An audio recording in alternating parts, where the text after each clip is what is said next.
गेल्या वर्षी तेलारा तालुक्यात सोयाबीनचा पीक पेरा सर्वात जास्त होता.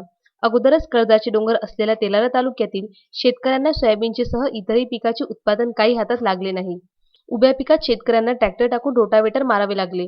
झालेल्या पिकाचे नुकसान पाहता शासनाने नुकसान भरपाई द्यावी अशी मागणी असताना शासन मात्र काढलेल्या विमा कंपन्यांना भरपाईची रक्कम देण्याचे आदेश देत नाही. ही बाब तेलारा तालुक्यातील शेतकऱ्यांवर अन्याय करणारी आहे. उदीदासारख्या जमिनीत पीक पेरा असणाऱ्या पिकाला विमा लागू करून शेतकऱ्याची फसवणूक केली आहे. तोंडाला पाणी पुसली. सतत 3 वर्षापासून या तालुक्यातील नापिकी होत आहे, तरी शासनाला याची तीळ मात्रही चिंता नाही. या तालुक्यातील शेतकऱ्याची उन्हाळी किस्तकारी पूर्ण झाली असून शेतीची पेरणी तोंडावर आली आहे. पेरणीसाठी कोणताही पैसा या शेतकऱ्याकडे नसल्याकारणाने शासनाने विमा कंपन्यांमार्फत त्वरित शेतकऱ्यांच्या खात्यात रक्कम जमा करावी. ज्यांनी विमा काढला नाही अशाही शेतकऱ्यांचा शासनाने विचार करावा, अशी मागणी भारतीय जनता पार्टी तेलारा तालुक्याच्या वतीने तहसीलदारामार्फत जिल्हाधिकारी यांना एका निवेदनाद्वारे करण्यात आली आहे.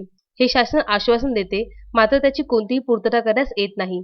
दिवाळीपूर्वी दुष्काळाची रक्कम शेतकऱ्यांच्या खात्यात जमा करतो म्हणणारे मुख्यमंत्र्यांना शेतात राब-राब राबणाऱ्या बळीराजाशी काहीही देणे-घेणे नाही. तशी शेतकऱ्यांच्या खात्यात त्वरित रक्कम जमा न झाल्यास आंदोलनाचा पवित्रा घ्यावा लागेल, असे निवेदनात म्हटले आहे.